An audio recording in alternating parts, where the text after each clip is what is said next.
Hello, everyone. Thank you for joining me for another episode of the Plant Free MD podcast. I'm your host, Dr. Anthony Chaffee, and today I have a very special return guest. Dr. Sarah is coming back to tell us about her, give us some updates on how she's doing. Sarah, how are you? Good to see you.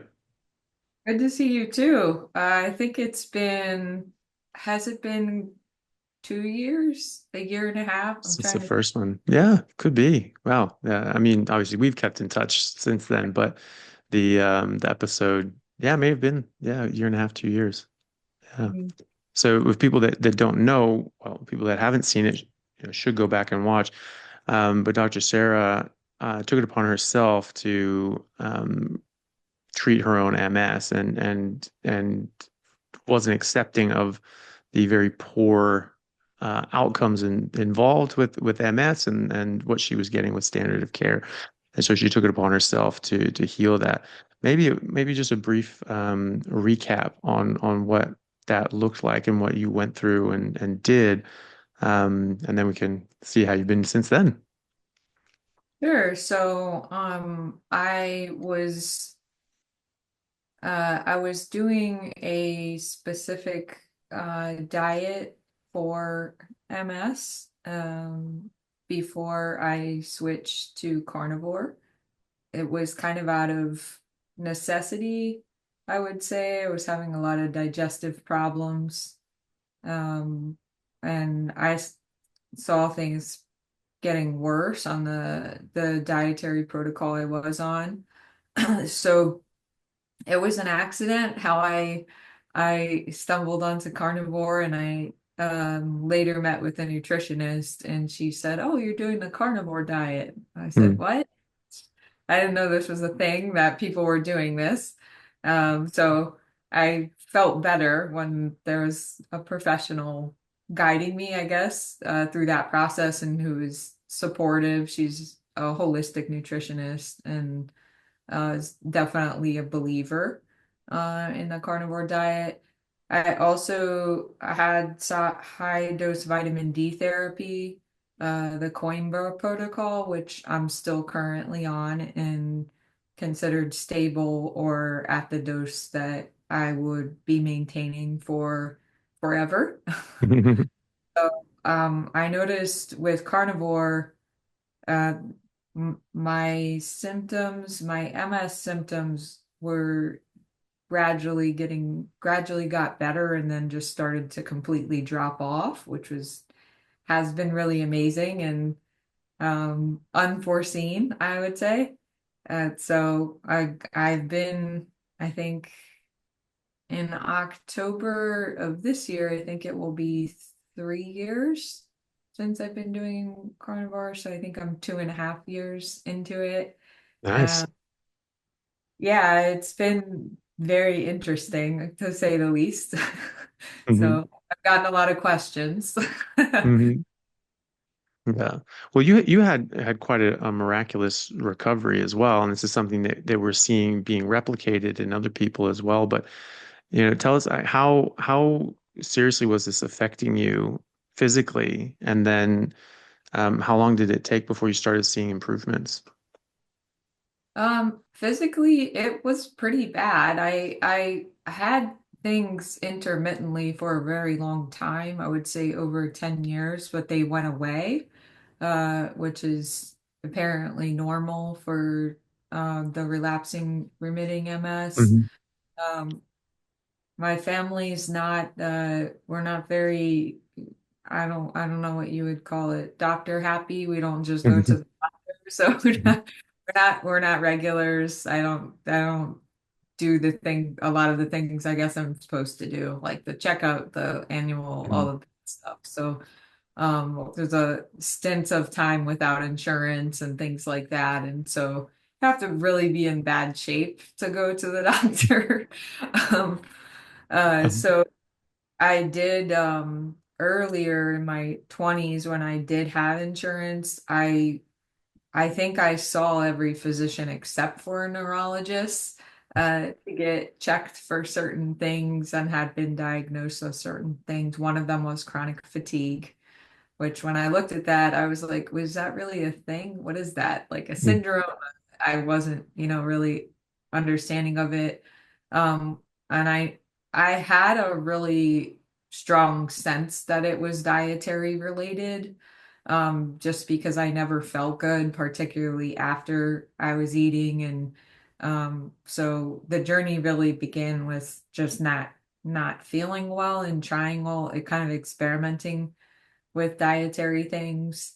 I noticed taking out gluten was really, really helpful. That helped my thyroid. They said I had Hashimoto's, and all of that went back to normal when I took out the gluten. And the physician at the time said it must have been a fluke or that. So I thought that was kind of funny.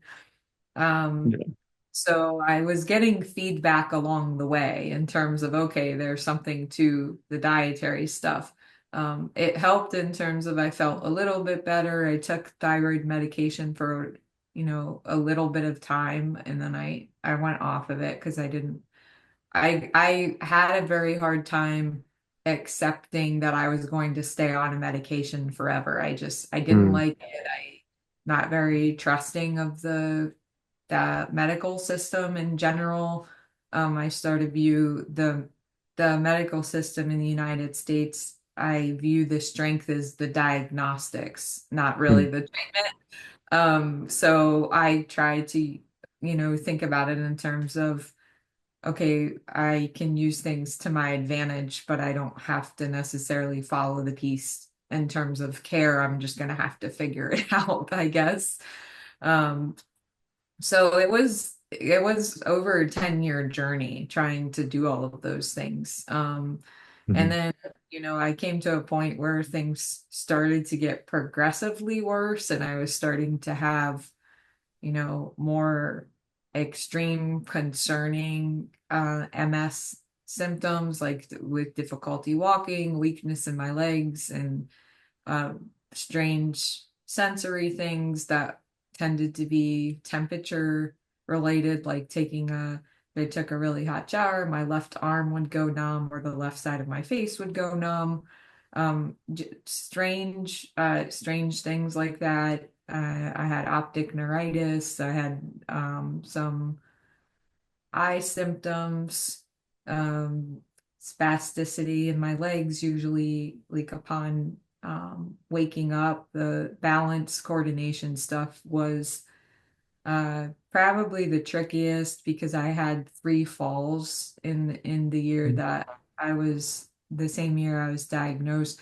I didn't get hurt. I just, for my age, I knew that something wasn't right there because I was just regularly tripping and I was always on the same side. Um, Mm. so there were quite a few symptoms: pain, dexterity, stiffness. There were quite a few and they were just seemed to be getting progressively more uncomfortable. Mhm. Yeah. Hey guys, just want to take a second to thank our sponsor, Carnivore Bar. I don't promote many products because honestly, all you need to be healthy is to just eat meat. For those times that you're out hiking, road tripping, or stuck at work and you want a nutritious snack that is just meat, fat, and salt if you want it, the Carnivore Bar is a great option.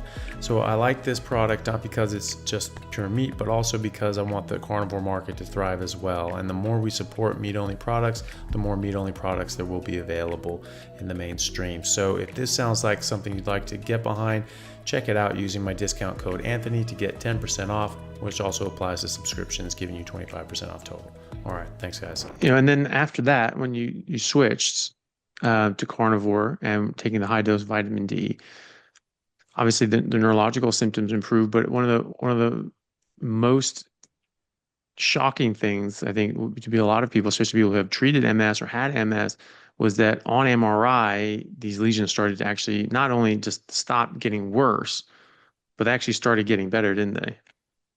Yeah, so I was really surprised. So the spinal cord lesions largely faded. And Yeah, so right. when I saw that, I was like, wow, and that's like Hmm. actually that's tracking well or corresponding with my Hmm. symptom management too. So I found it believable. Um, Hmm. it's funny when I started the high dose vitamin D, which is guided by a functional medicine physician who he's trained to use that protocol to reverse autoimmune symptoms in general, but MS. And he told me, if memory serves, he told me at the beginning that he said it was around 6 months that the patients start to improve, and he told me that he expects to see differences on the MRI, which is so when that actually happened, I was like, oh my gosh, what he was saying was true. So Yeah. I was doing those things alongside the carnivore diet. So I kind of had multiple interventions Hmm. happening at the same time, if that makes sense. Hmm. And the intervention, what is the purpose of the high dose vitamin D? What's that trying to achieve? Sure. So if we look, at the literature pretty extensively, we see regularly over time with the research. You see defects on the vitamin D receptor in autoimmune conditions. So there's some kind of, I think they call it a polymorphism. And so really it's like increasing the pool of vitamin D. It's very similar to maybe what you would see with like SSRI or something, Hmm. that whole concept, right? Where you're increasing the pool of the neurotransmitter by preventing a reuptake. So, Hmm. I kind of look at it, it's kind of analogous to that, or at Hmm. least that's how it looks in my mind or how I think about it. So you really, the, the premise behind this protocol is that vitamin D is your immune system. Hmm. Um, and so it functions like a corticosteroid in the body, and it's more like a hormone than a vitamin.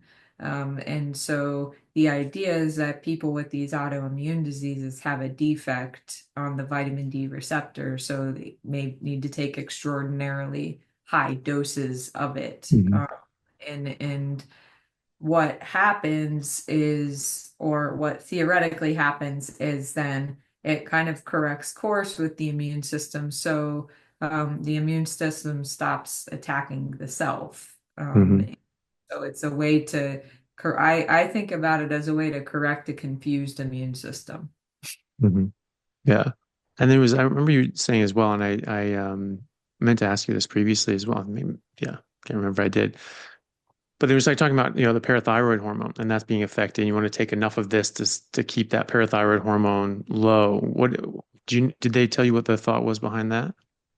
Yeah, it has something to do with calcium regulation, Hmm. because vitamin D drastically increases the amount of calcium absorption in the body. Sorry, So, hold on a sec. 1 second. This is, let me, sorry. Give me 2 seconds. Sorry.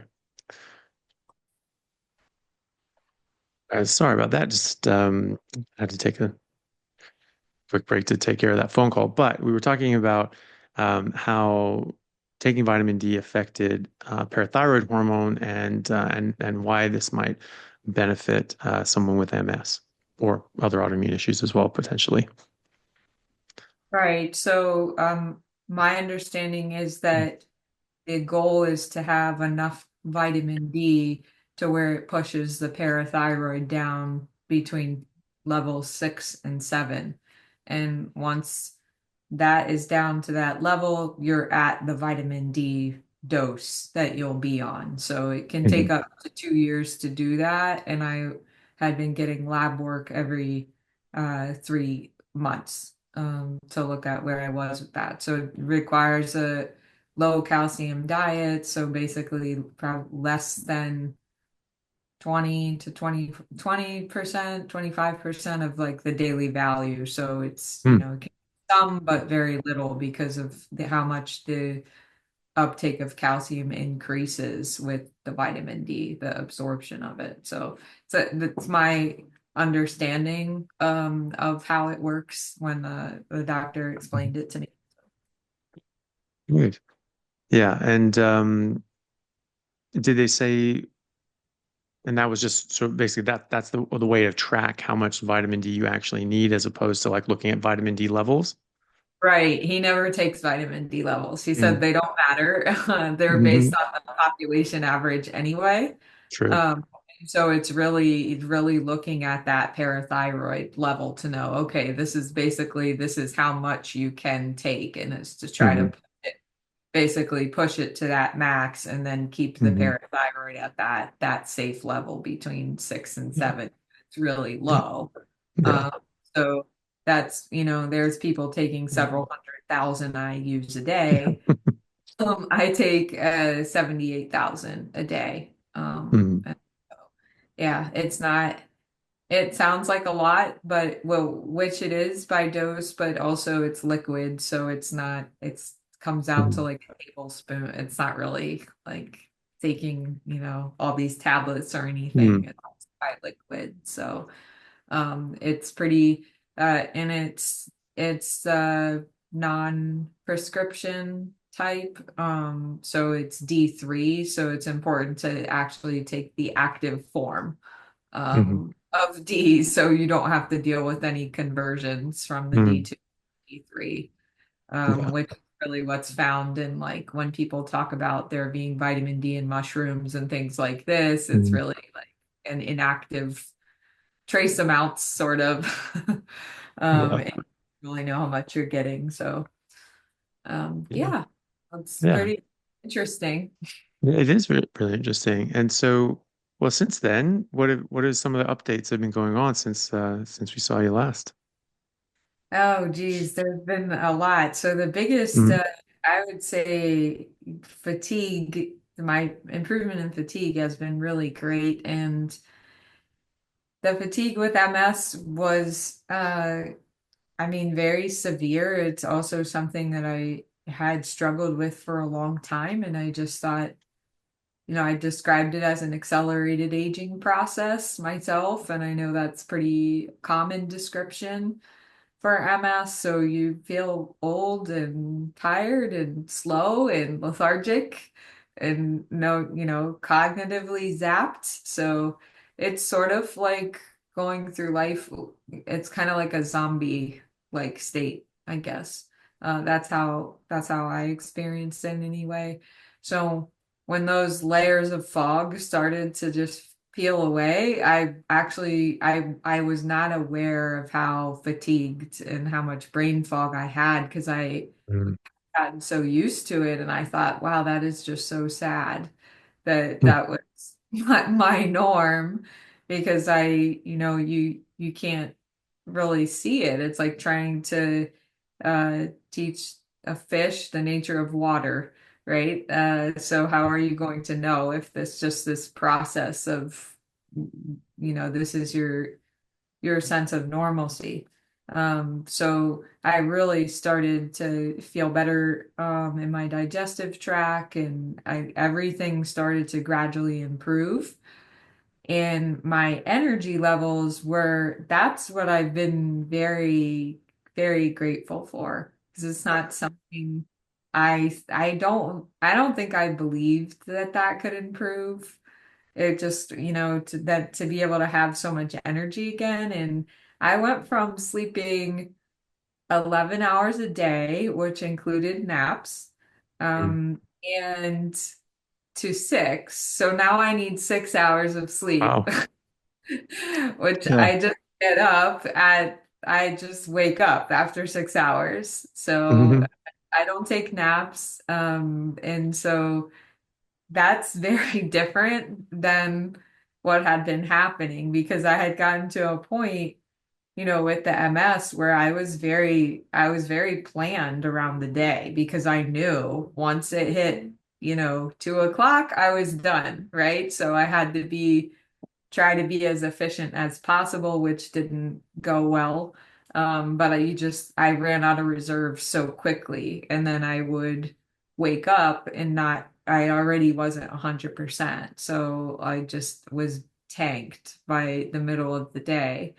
And so not having to do that now, and I have all this extra time, which is it's really actually it's quite amazing. So Hmm. to go from 11 hours and then to 6 and just wake up and be awake and be alert and have energy, it's not something I would have ever guessed. So that's the biggest, I think that's the improvement that has been the biggest quality of life factor, because even if I had all those other things going on, okay, that might make something a bad day.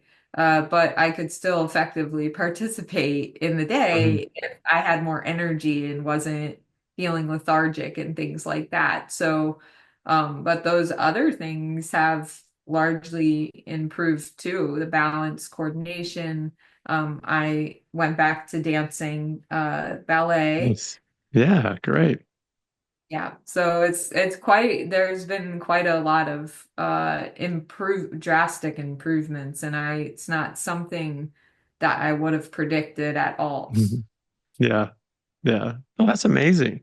And I mean, yeah, just going from 11 hours of sleep to 6 hours of sleep, you just got 5 more hours in your day, and you're Oh, presumably more alert during that because if you have to take a couple of naps during the day, you're tired leading up to that, and you say, okay, I need to sleep. And so that they're probably not the most productive hours oh. That either. was very hard. It was very Mm. hard because I'm very I have more of a type A personality, Hmm. and I like efficiency and goals and all of those things. So when those are gradually just kind of dying, right? Hmm. It was very hard. It was very hard to look at that. And there's a book, I think it's called At Your Best, and it's about how to allocate time throughout the day based on knowing when you have the most and least amount of energy. And I read that recently, and I was Hmm. like, oh, this is really amazing. So, in terms of how to structure the day, and it's something that I could actually use now that I have more energy. Hmm. Um, so it sort of feels like I had all of these improvements, and it's just I'm very grateful because I wasn't expecting this is just kind of a giant experiment, right? It's like a last like a last Yeah. resort. So Yeah. it's like, okay, I guess what do I have to lose at this point? Because I'm like, my body's like falling apart. I'm having difficulty walking. I'm sleeping. So like, well, what the Mhm. heck? Give it a try. So it was Yeah. quite. Yeah. That's funny. Well, it's not funny when you're going through it, that's for sure. Oh, it was But pretty devastating. yeah. Yeah. It's nice to look back on that and sort of think about your mindset and be like, whatever, whatever. I'll try. Yeah. Yeah. 10,000 IUs of vitamin C. Sounds great. Sure. Let's do it. Just eat meat. Fine. Fine. Whatever. Do something. Something has to change. Yeah. Exactly. What do you have to lose at that point? You just throw the kitchen sink at it. Yeah, So, exactly. Yeah. And I think that's the way to do it. I mean, as long as it's safe, and vitamin D is very safe. Like you say, there's people taking hundreds of thousands of IUs a day. And people have done that even by mistake. There are case reports in the literature of people that were taking hundreds and hundreds of thousands of IUs a day because they didn't know any better and not even treating anything in particular, and for months, and didn't have any sort of deleterious effects. And so, we know that that vitamin D is very safe for much larger doses than we take typically, and we know eating meat is safe. There's nothing harmful in meat, and you're not missing anything. There are people, entire civilizations that just eat meat, so we know that's safe too. Why the hell not try? And see what happens.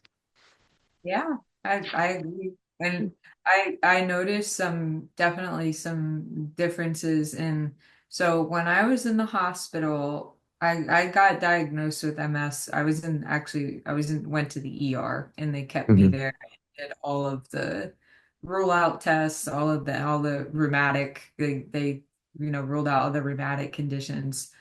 And everything under the sun. It was a whole battery of tests, and then the MRIs. And I remember my B12 was like in the middle Hmm. of range, and I think it was around 500 maybe. Mm. And I recently got my B12 taken, and it's over 2000 now. So Much like better. Yeah. much better. So it's very interesting how a big part of this process has taught me that, to continue looking further into, what does a range actually mean? Who came up with this standard? Is it actually based on science? Those sort of things. That's one of my big takeaways from this, I would say. Yeah. Um, yeah, and as your doctor told you, there's these things just run on averages, and this is a drum I've been beating recently because it's really important to know, like if we just change this one thing, um, um, if we just change that one thing, just like used optimal reference ranges as opposed to the average reference ranges, that would just revolutionize medicine all on its own. I mean, just right there, it would be a massive difference, because doctors would have something to go on. I mean, we have all these known symptoms of vitamin B12, of low vitamin B12, or these other sorts of things being a bit off, and we know how important zinc and magnesium are, and all these sorts of things. But then if you're using reference ranges based on an average, and the average person has low B12 because 75, 80% of calories in a Western diet are plant-based. It's mostly processed plants, but they're still plants, and plants don't have B12. And so, especially people that have some meat in their diet, oh, I'm getting plenty of B12. You're not actually. You're not getting nearly enough. And you're also blocking out the absorption because of the anti-nutrients in plants. And so that average is skewed. And so, you're looking at an average, but it's actually deficient. And Right. so, we're unaware of that. And so if doctors were aware of that and actually saw just how low everyone was, that they'd actually have somewhere a direction to go in. Like your vitamin D is low as hell, your zinc is low as hell, your potassium is low as hell, your B12 is low as hell. Like all these things are low as hell, or your hormones are all off because again, it's an average. Even Hashimoto's, the antibodies, they do that on averages as well. They say it's like, well, as long as the antibodies are below this level, then it's fine. It's like that doesn't mean you don't have Hashimoto's. Like you have Hashimoto, you have antibodies for this condition. That's the definition of an autoimmune disease. You have those, Right. termed autoantibodies. I don't think they are an autoantibody. I think the body's attacking something else that's Right. attacking your thyroid, right? Like celiac, it's gluten attacks your enterocytes, and then your body mounts a response against that, damages the villi and the microvilli. Gluten does that all on its own. And your body's doing exactly what it's supposed to do, which is protect your body from that insult. But then when you remove the gluten, um, the gut heals in 4 to 6 weeks completely. And even though those antibodies stay elevated for over 3 years, so now you have active floating, circulating antibodies, but no damage. So obviously that's not an autoimmune disease. That's something else. And so I think it's probably the same with other autoimmune issues, like MS and Hashimoto's, et cetera, because it's when you take these things away, even before you correct the vitamin D, the problem goes away, and people's symptoms start going down and start improving. And you can see that very quickly with the gut autoimmune issues like Crohn's disease and ulcerative colitis, because the gut has such high turnover, it heals much more quickly. But those antibodies are up, and yet the gut's healing, and their issues are going away within weeks. And so yeah, so it's yeah, I think it's quite a bit different. But when you're diagnosing these things, and like I think that's a really good way of putting it, that like Western medicine is really good for the diagnostics, but not necessarily the treatment, and certainly acute care. Like that we've got nailed down, but um, the treatment of the chronic conditions not so much. But you have this, and you'll have that range. And it says, well, below this much, your TPO antibodies or TG antibodies. Well, below that, that's fine. You don't have Hashimoto's. Like, no, you just don't have a flare up of Hashimoto's. but you have the antibodies. That's the definition of that condition, and like, if you go on a carnivore diet and your antibodies come down to lower than that level, which I see happen all the time, that doesn't mean you don't have Hashimoto's anymore, because as soon as you go off that and you eat something else, boom, they just go right up. And so yeah, it's very strange, like these reference ranges. But if we had more, more normal reference ranges that actually denoted optimal health, then this would be very different. It's in the what is hard to, I don't think it's hard to understand once you start to think more about human nature. But if you look at the science, those things are in the literature regarding Hmm. which levels make sense. And then Yeah, I see a lot of the research is not consistent with what the reference ranges are. yeah. Yeah. And yeah, exactly. And I mean, yeah, you're right. I mean, this isn't like something that someone made up. It was based on very good data, much better data. Like the reference ranges that are used, typically just the average, first few thousand people that come in that year, that is the reference range. Some do better than others. We'll say, okay, well, we'll go from 20 to 39. I saw this recently, actually, 20 to 39 and normal BMI. Right there, that's already an improvement. At least you're thinking. Like maybe maybe there's some difference here in this population. We're not just going to put any average Joe. Um, but okay, why? But there's quite a lot of people that have metabolic syndrome and diabetes, have normal BMI, or cancer, and all sorts of different things that can skew these numbers in all sorts of different directions. And it doesn't matter what your BMI is, you can be B12 deficient at any weight, and so it's not and if you're, yeah, malnourished, you're even more likely to be low on B12 and be skinny as well. So you have to, so there have been studies done, like in Germany and elsewhere, where they looked at people in their 20s, average age 25, normal BMI, but also no diagnosed medical condition. So even then, you don't know if they're B12 deficient or whatever, but at least it's another step. It's like they're just not sick. They don't have diabetes. They don't have cancer. They don't have autoimmunity. This is just a nominally healthy population. And that already is a massively different set of reference ranges. And then for like specific nutrients like B12 or vitamin D or something. I mean, there's people that have been studying this for decades, and and they've come up and say, hey, look, this is what we find is the best range for optimal health. And when you have half of the reference range in, or more than half of the reference range for B12 in most countries, aligning with levels that in various studies have shown is actually causing serious neurological dysfunction. But you can get, MS is a demyelinating disease. If your B12 is low enough, you can get demyelination just from the low levels of MS.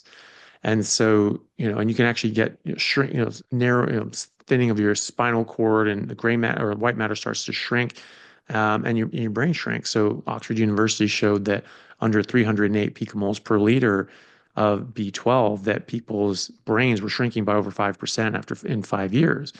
And but the deficiency level was under 150.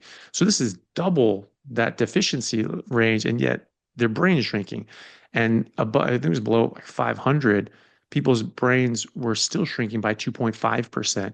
So a lot of the reference ranges go up to, like in the UK, some of I've seen it go up to 550, or 600, 650.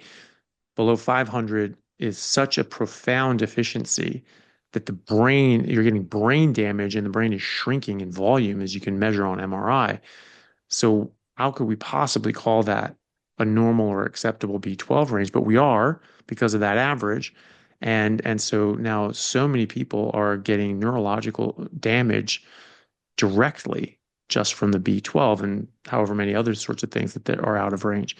But especially when you're dealing with something like MS, you can't regrow, you can't remyelinate your nerves unless you have better B12 levels. You'll get demyelination. If anything, it'll keep going back down the other way. So, I mean, just that. I mean, just changing those reference ranges to use actual optimal reference ranges. And so, like every lab was, you know, in conjunction with others, then right there, you just like doctors just have a lot more to go on instead of having to learn those reference ranges ourselves and then say, okay, yeah, these are all wrong. This is the ones you want to use. Because that can be quite confusing to patients as well when you're saying, yeah, all these things are wrong. And most of them get it, but it's still be nice if it was just like barn door, yeah, this is low, this is high, this is low. Hey everyone, really happy to announce a new sponsor for the show and for everybody down in Australia, Stockman Steaks, who are delivering high quality grass-fed and finished pasture-raised beef and other meats, flash frozen and vacuum sealed to your door, something that I've been enjoying a lot of myself recently as well. They also have a great range of specialty items such as high-fat keto mince and carnivore beef and organs mince with liver, kidneys, and beef heart as well. So use code Chaffee today for a free order of beef mince or another specialty gift along with your order at stockmansteaks.com.au, and I'll see you over there. Thanks, guys. Yeah, because then what are people supposed to trust? And I think a lot of people do trust their doctors. Mm-hmm. Not doctors' fault per se. I think they're educated in a system that is designed that way, and probably intentionally so. Mm-hmm. If you look at what happens with systematic nutrient deficiency, you get a lot of the illnesses too that we have today.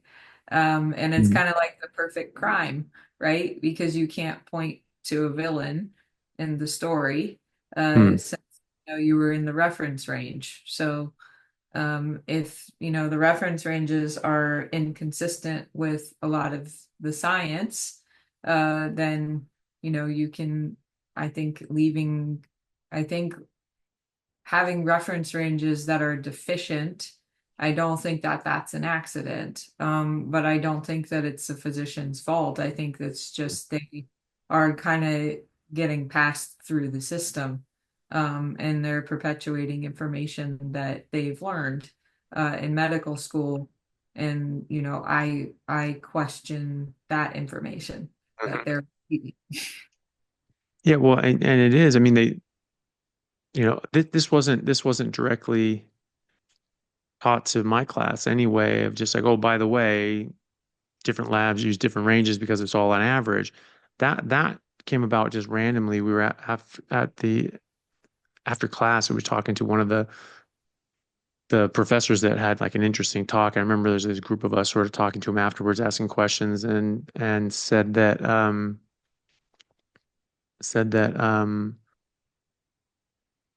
he was talking about different reference ranges, and it was just like, oh, well, this and this and this, and I was like, and there's two numbers, and there's a discrepancy. And I was like, well, hold on, well, why are those different? Why are those reference ranges different? Why are they saying that's normal and that one's not normal? And it's saying, oh, well, they because it came from different labs. And I was like, why would that matter? Like, why would that change what levels are normal? And I said, oh, well, they just use averages. That's just how they do it. So, um, it was just like, well, why? It's like, oh yeah, they all just use averages. So the average that comes in, so the different people that will come into different labs, it'll all just be a different average. It was all just very, very matter of fact. And it's like, yeah, that's normal. That's just what they do. But why? Like, why would that? Because, it was like one of them was out of range and one was in range. Okay, well, then which one is it? It's the same number. So why would that be too low or too high? And one of my patients got one of her other doctors like um was saying that something was out of range, and she was like, well, no, actually these are these optimal ranges. And he just like went out, like told her off. He was one of those guys that was just like, you just listen to everything that I say, and no talk back sort of doctors. They were horrible bedside manner sort of guys. And like and she was just like, well, why would that? I'm going to different labs, like, well, it's going up and down and things like that. And so it's like, well, depending on the region you're at, that matters. Your environment matters for your blood test. Like, no, it doesn't. Like why would it matter? And also, we're talking about in the same city, the same town. There's different reference ranges in pathology labs that are directly next to each other. So it's the same environment. very different reference ranges and acceptable ranges.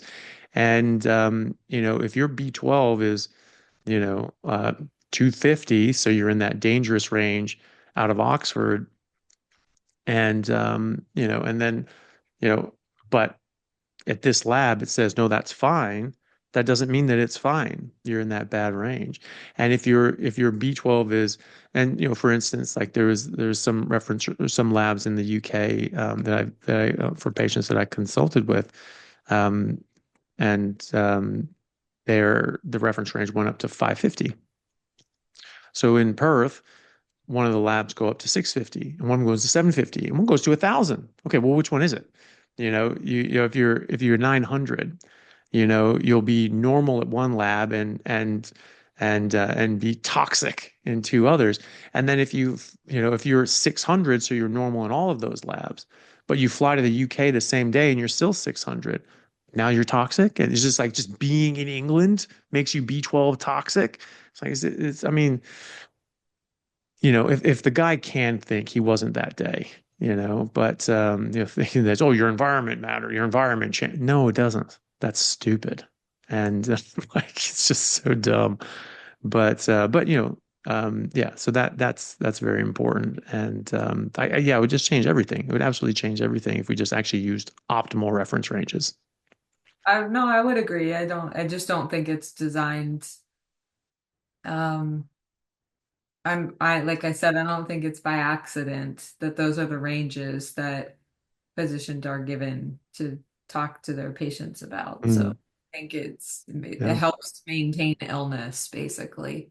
Well, Um, yeah, it would, wouldn't it? Yeah. I so mean, by design or not, it does. If everyone's deficient in their nutrients and all these sorts of things, then and the you're not gonna be information able is to. out there. It would be Mm. different if it was difficult to find, but it's all in there in the research in Yeah. terms of that's sort of why I believe that about, okay, well, all the information to help you is available, but it's not actually being used Hmm. or taught. How is that not deliberate? If Hmm. what your goal is to help people, it looks like negligence to me, Hmm. deliberately, or so like I said, I tend to use appreciate the medical system in the United States for diagnostics, Hmm. Yeah. those sorts and lab works. Which one I didn't mention was the DEXA scan. So Yeah. I was gonna ask. Yeah. I had the bone density scan. I think the one I got, like must have been a year and a half ago. Hmm. Um, was the last time I got it, and it was so my lumbar spine was negative 2.4, so basically right there for osteoporosis, and then my Hmm. femur, my hips were also at negative 2.4. And then I got the test again, and so my spine definitely improved because it went down to negative 1.9, and I know being closer to zero is better Hmm. uh, for bone density. And then my hips were it slightly improved to negative 2.2. So I know Hmm. it's a larger bone, so it may Hmm. take longer. But I thought that was really Hmm. interesting because I've been on, especially with the vitamin D protocol, I've been Hmm. on very, very low calcium.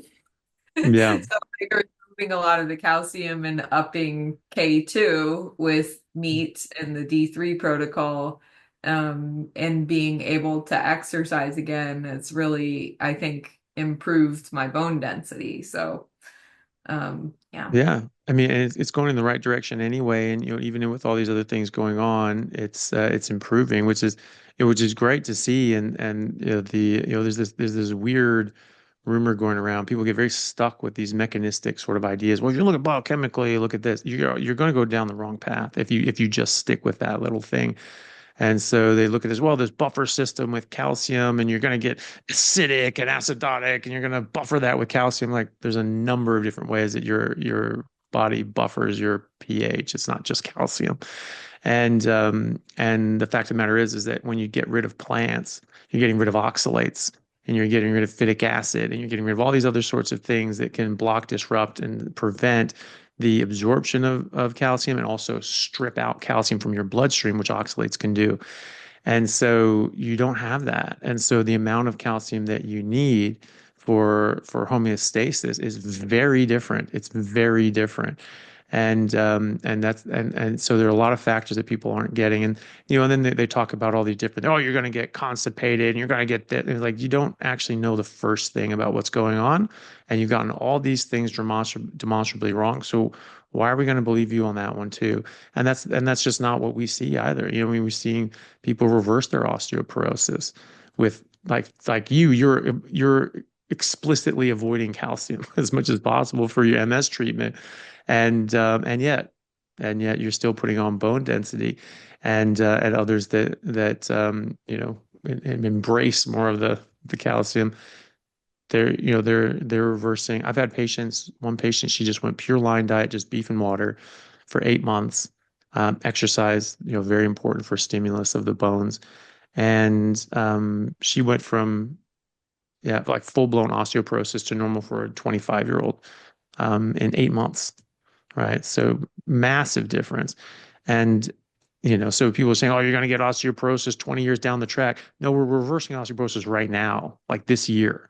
So like, like what the hell are you talking about? Like it's just your theory is wrong. It's not that they're bad people and they're trying to do the wrong thing and hurt people. It's just that you've got hung up on this mechanistic principle and you don't see all the other things at play, like no oxalates or all the multiple other buffering mechanisms that your body has besides calcium.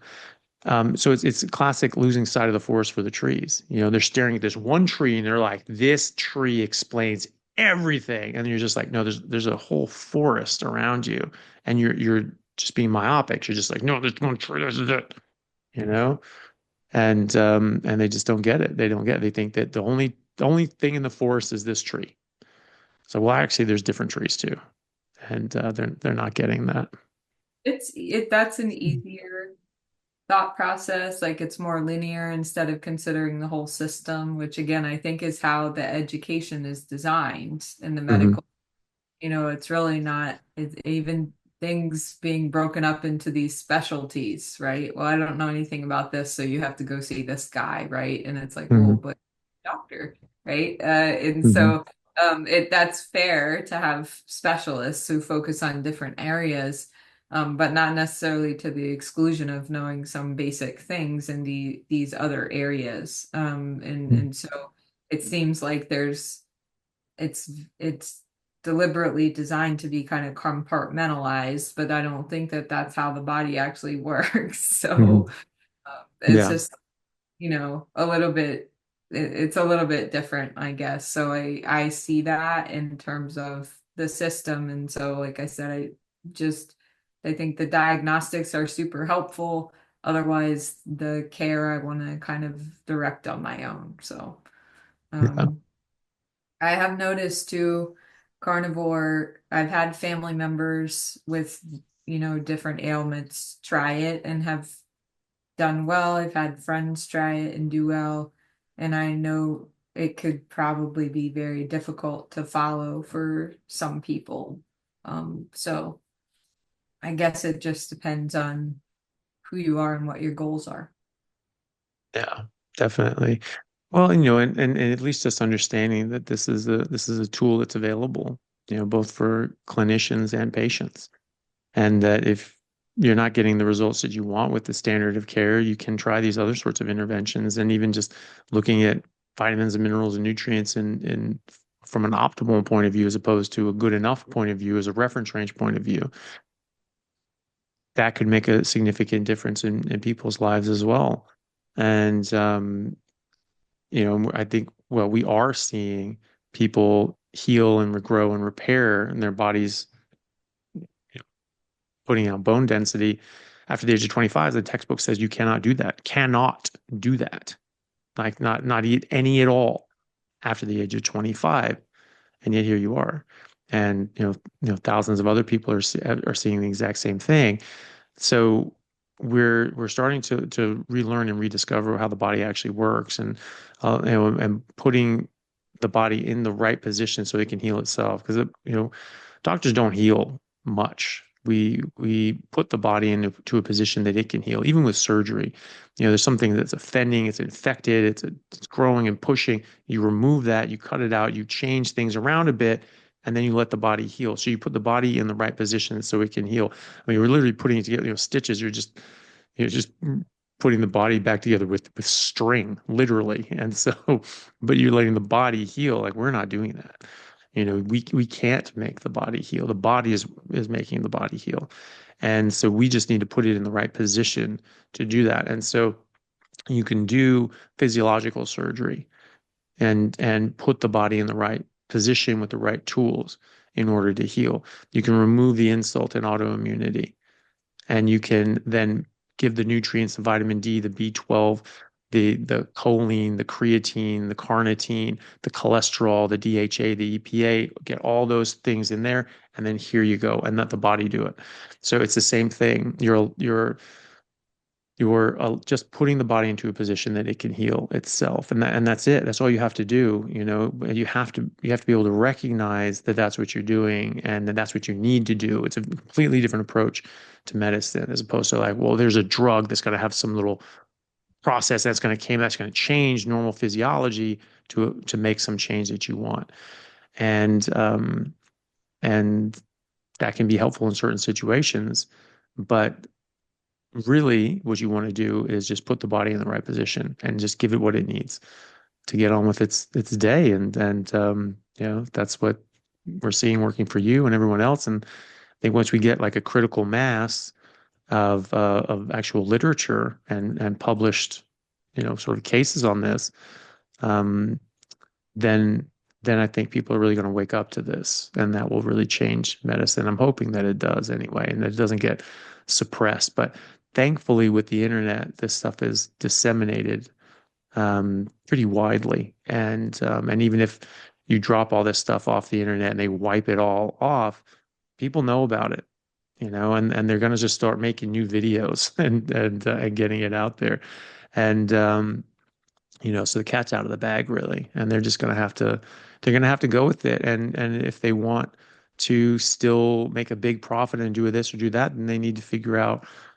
products that are actually beneficial to people's lives, and not selling everyone junk food that poisons us, and then the medicines to take care of the damage that causes us. And if they don't, hopefully they get left behind, and the free market takes care of them, and they just go away, and other people come in and take their place with actual products that actually help people's lives. Yeah, I agree with that. And I think I think there is still going to be the majority of people who probably prefer to take the medications and maybe not do something different with dietary. So I mean, it's very hard to tell though what direction that might go in. Yeah. Well, great. Well, Sarah, thank you so much for taking the time to speak with us and give us updates. I'm really glad to hear that you're doing so well. Oh, actually, one more thing I wanted to ask. You mentioned K2. A lot of people take K2 with vitamin D3, but I didn't know because you were taking such large doses of, well, traditionally thought of as large doses of vitamin D. Is that coming along with the same proportion of K2, or what are you doing with that? Yeah, so you take 100 micrograms of K2 for every 10,000 units of vitamin D. So I take 800 micrograms a day, and I take 78,000 units of vitamin D. So yeah, that's really, K2 helps to keep the calcium in the hard tissues where it belongs, like the bone Mm-hmm. and teeth, right, and out of the soft tissues. Mm-hmm. So whereas, D could obstruct that process. So that's why it's paired with the high doses of K2, which I understand there's K2 in meat. So it Mm-hmm.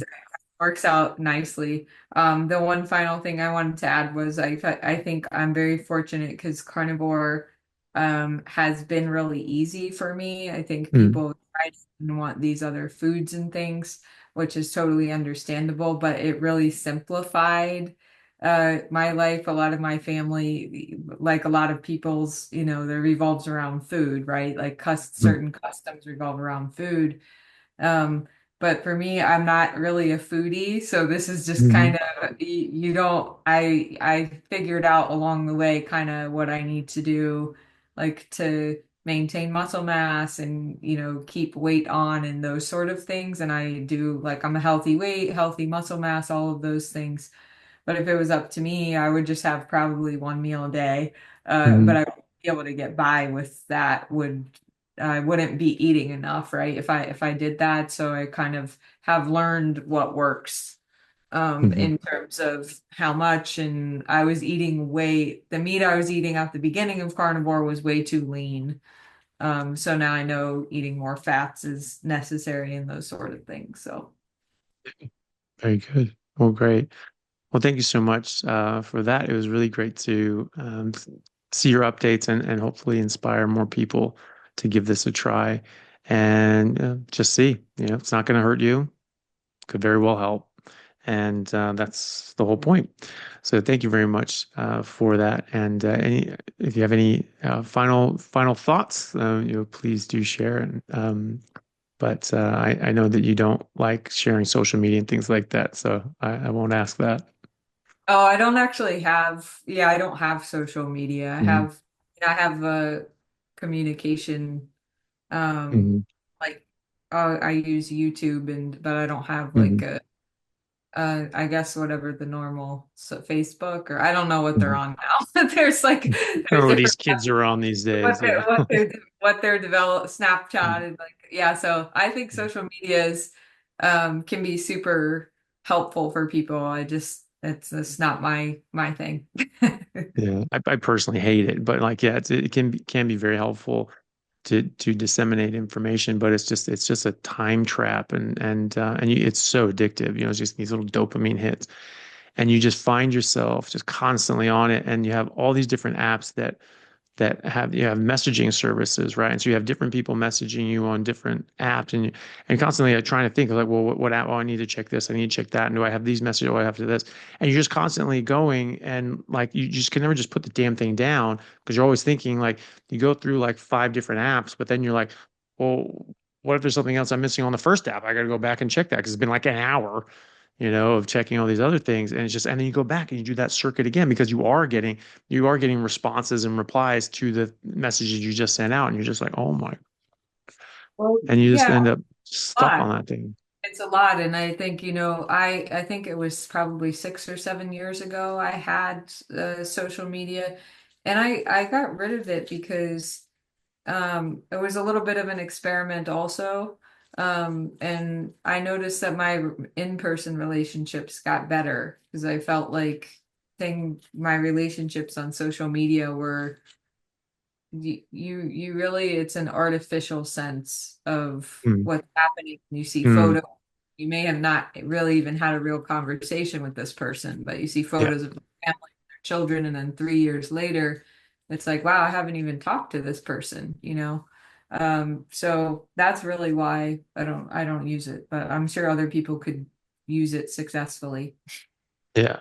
Well, I totally agree. I noticed the same thing. I was like, instead of calling people and saying like, oh, hey, I wonder how so and so is doing, and actually calling them and staying in touch, you see the little update here and there on social media, and you feel like you've been in contact with them when you actually haven't. It gives this very superficial sense of connection with people, but it's very, very, very misleading because you're not connected with them, and all of a sudden it's been like 2 years, and you're like, I haven't spoken Yeah. to this person in 2 years, and like, what the hell is going on? And you just drift away from each other, and you don't actually keep up with these interpersonal connections that are very important. And that's those things. And not that to say that this is what's going on, but in different societies, like in the USSR and China, they tried to break up these community and family structures and community structures, and made the state everything, and pit pinned people off against each played family members off each other. Like if your parents or they would teach kids, if your parents are doing things that go against the state, you need to turn them in. They're bad people, they're evil, and they need to be taken out and all these sorts of things. So kids were ratting on their parents, family members were ratting on each other's neighbors were going ham on each other. And like in East Berlin during the communist era, it was estimated that 3 out of 5 um, people were informants for the government and dobbing in everybody else. And so social media sort of does a similar thing where it just sort of breaks down these social structures, and you end up being very insular and you isolated, and you're sitting there on your phone all day. You're not actually making any connections, any valuable connections and social connections. And I think it's very damaging. Not saying it's by design, but it is happening. And it is very damaging to people, I think. I mean, I definitely agree with that. And but it's also served the function of containing people. Like if you think about, people will Yeah. complain on the internet or the social media, but they're not out, 60s, 70s, like where Mm. you had these masses of people, right? And so it's effectively physically contains people, but I'm not sure that it's thought about that way. I'm going to go Yeah. write a grievance on somebody's wall versus I'm going to put Hmm. together protest and there's obviously still protests and things like that, but not to the same volume that there were decades ago for things. And I wonder if that's because a lot of that energy is just being channeled digitally. Yeah. So Yeah. Yeah. Well, yeah. I mean, whether it's on purpose or not, it is happening. And I think people just need to take the responsibility to sort of limit that as much as possible. Understand social media is not real life, and definitely keep your kids away from it, far away from it, as long as possible. Jesus. And yeah. So, all right. Well, Sarah, thank you so much. It was great to see you as always. And yeah, hopefully we can do it again soon. all right, thank you, and likewise. No problem. All right. Thank you, everyone, for joining. If that was helpful for you, please do let us know what you think in the comments. And if you know someone who may benefit by this, please do share it with them and on social media. Thank you all very much, and we'll see you next time. Hey guys, thank you very much for taking the time out to listen to what I had to say. If you like it, then please like and subscribe to my YouTube channel and podcast. And if you're on YouTube, then please hit that little bell and subscribe, and that'll let you know anytime I have a new video out, which should be every week, if not more. And if you could share this with your friends, that would help me get the word out and let me know that you like what I'm doing. Thanks again, guys.